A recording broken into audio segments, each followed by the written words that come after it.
Hi everyone. Today's going to be about my drum kit. This is the Jobeky kit, and we're going to talk all about what I do with it, what it is, how it's useful, and when it comes in handy.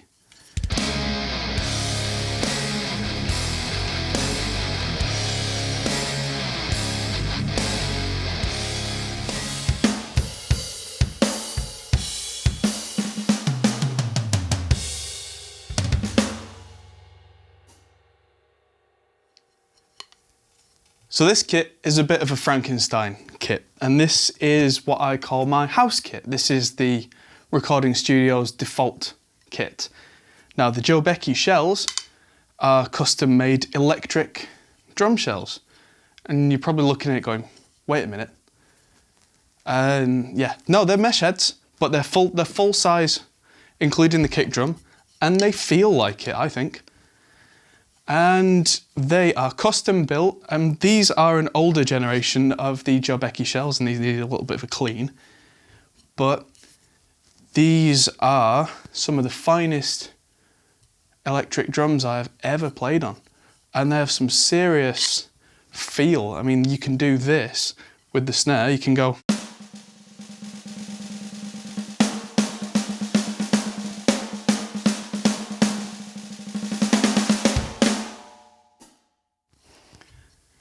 Never seen another electric or electroacoustic snare that you can work with like that. I mean, this is a 13-inch snare, and I may upgrade to a 14 at some point. I've got, I think, a 10, 12 and a 14 tom, I think. Never actually measured them. I need to get new heads for these now. And yeah, like I say, this is a bit of a Frankenstein kit. The ride is a Roland that can do all sorts of stuff. The crashes are Yamahas. I need to upgrade them as well, really, but they work. And the hi-hat currently is a Roland pad, but I'm going to be upgrading that with the VH11 hi-hat, the fully moving clutch thing. I just need to get around to that, but that's been one of those things that, hey, once I got some money, that's going to happen. Now all of this gets fed into a Roland TD9 brain, but what's important is I don't use the sounds on the TD9 because they are, let's just say they fit the budget of the TD9. They're not so good, but I take the MIDI out, I feed it through the studio computer, which is in the other room, and on a 64 sample latency, I get Steven Slate drums of my choice, fully mixed, back through the headphones and into my ears within just over a millisecond, which is faster than the brain can comprehend. So by the time I've gone to strike the drum, the sound is already coming out in here. I mean, it physically can't come out faster than I can play. That's not how physics works, but it's so fast, my brain cannot tell the difference. Now, you'll be looking at this and going, well, why don't you use an acoustic kit? Aha! Now, I can use acoustic kits, I do use acoustic kits, but there are drawbacks. Now, the drawback to having an acoustic house kit are that I constantly need to keep it tuned, I'd constantly need to be buying new heads for it because I'd be bashing the life out of it, and so would so many other people who come in the studio. When it's your own personal drum kit, you can spend the time and attention getting the shells, you know, in good condition and tuning the heads properly, making sure that, you know, you can use like single ply heads on your own kit because you know how hard you hit. But when it's a house kit, you tend to have to do things like buy hydraulic heads and that kind of thing, which don't sound so good in the studio, but take a beating. I mean, it's expensive to re-head a kit every couple of weeks because strangers are coming in and smacking it. Whereas these mesh heads have lasted years. I mean, these really, they take the beating. They really resist a real heavy-handed drummer, really not just tickling, but going for the full rim shot, and they just seem to come out unscathed, which is a very good start. Now the sounds, because it's Steven Slate drums, quite often I'll use these to trigger on an acoustic kit anyway. Not necessarily to replace the sound of the original drums, but to reinforce them. And especially when I was starting out as a producer, I kind of thought, well, if I'm going to be using samples anyway, why not go the whole hog? Because there are so many drawbacks to recording an acoustic kit. You have to have your microphones in absolutely the perfect place, which, yes, I can do. But if a drummer so much as knocks a microphone mid-performance, that's that performance screwed. Because then there's a big noise in the middle of the performance. That's not in the right place then. It has to stop, go back. I have to swear at him and try not to hit him for breaking my microphones.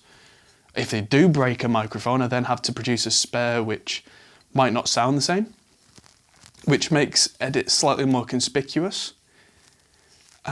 There's so many things, especially for short sessions. That's the main reason I still have this kit, because as I've graduated over the years to miking up, DW kits, Pearl Masters kits, that kind of stuff, that's all well and good if the band have got weeks and day one is just getting the drums in place and tuned and set and mic'd and ready, and day one is just that.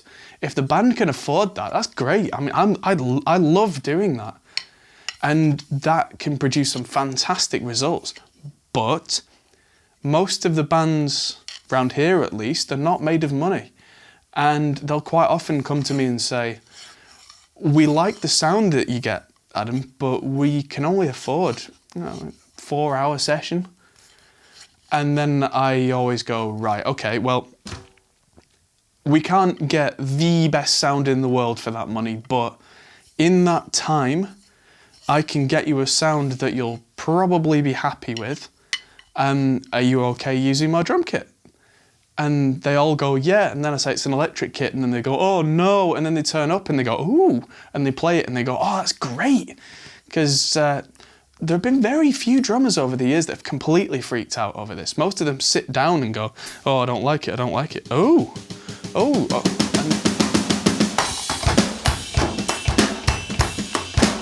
And they're off. I mean, that was pretty rubbish, but they're very happy to do that, because these are the kind of sounds that most drummers are looking for. Most drummers, I mean, unless you've got an unlimited budget, probably don't have brand new cymbals. They probably don't have brand new heads.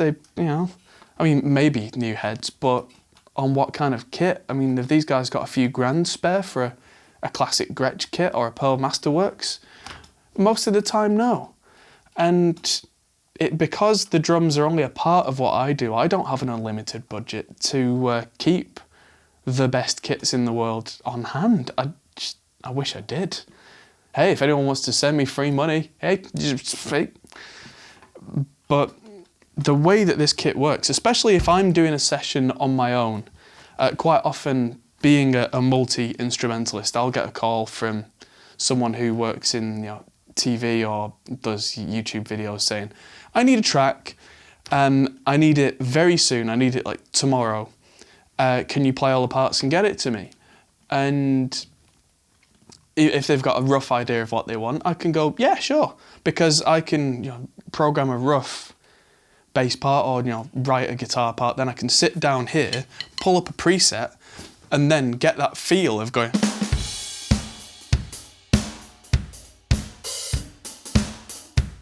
And I'm off.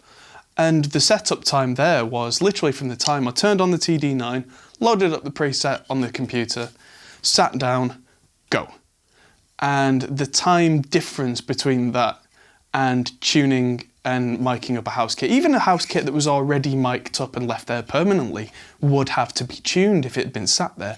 This, I can just sit down, go. And again, if I've got, say, an acoustic singer-songwriter in the studio, they can play maybe an acoustic guitar really well, they can sing really well, they don't play drums. I don't claim to be the best drummer in the world. I'm no Thomas Lang, I'm no Mike Portnoy. But if you give me a song and you just need a basic beat, I can probably hold that down. And doing this is great for that. Another thing, if a band has got limited time, is they'll probably want to record everything at the same time, live. because that's a good way of getting that feel. It's a good way of getting the time down, because once you're done with your basic instruments, you move on. Maybe you overdub some vocals and that's it. See you later. And this has complete isolation and yet sounds like it's in a big, well-treated room. And that on its own can be absolutely priceless. And that alone is worth the admission price. This kit, I can't remember how much it cost, but the shells must have been £600 or £700. It can't have been that much. The rack system I got off one of our old staff members. You know, probably spent a good couple of grand on this over the years, over a long time, but tell you what, it's paid for itself so much that I can't say enough good things about Jobeky and their drums, because I used to have an Alesis DM5 before this, which kind of filled the need for my own personal stuff, but people would sit behind it, and those old pads that just, you know, the wrist breakers with no bounce that would really hurt, would put drummers off so much. But this kit has that feel that can just make or break a limited time session, and this has paid for itself over and over and over. And I may well buy upgrades from Jobeky and get better shells as they come out, because I know now they have a system where instead of all these wires, you can kind of plug them through other drums so they're much neater. And they even make a system now which you can put in your own shells, which triggers through something like a Roland TD9. It's kind of a mounted system. So go and check out the Jobeky website. I'll put that in the description below because it's worth checking out. I think that covers just about everything. Oh, one last thing. If you prefer the sound of Superior Drummers sounds, you can use them, no problem. You just set the routing, if you've got a Roland TD9, to a Roland eDrums set for the input, and then you can use whatever drums you like in Superior Drummer. Stephen Slate drums, I had to tweak the inputs a little just to make sure that the hi-hat triggered properly, but I think I just selected an eDrums preset and then tweaked it a bit. But with just a little bit of playing around, I can get the exact feel of a real drummer without real drums, and that can cut production time immensely. If you found this useful, give us a like below. Subscribe to the channel. I'll be talking about more of this kind of stuff. If there's anything you want to see in particular, let me know in the comments. Thank you very much. I'm Adam Steele for the Hot Pole Studios, and I'll see you soon.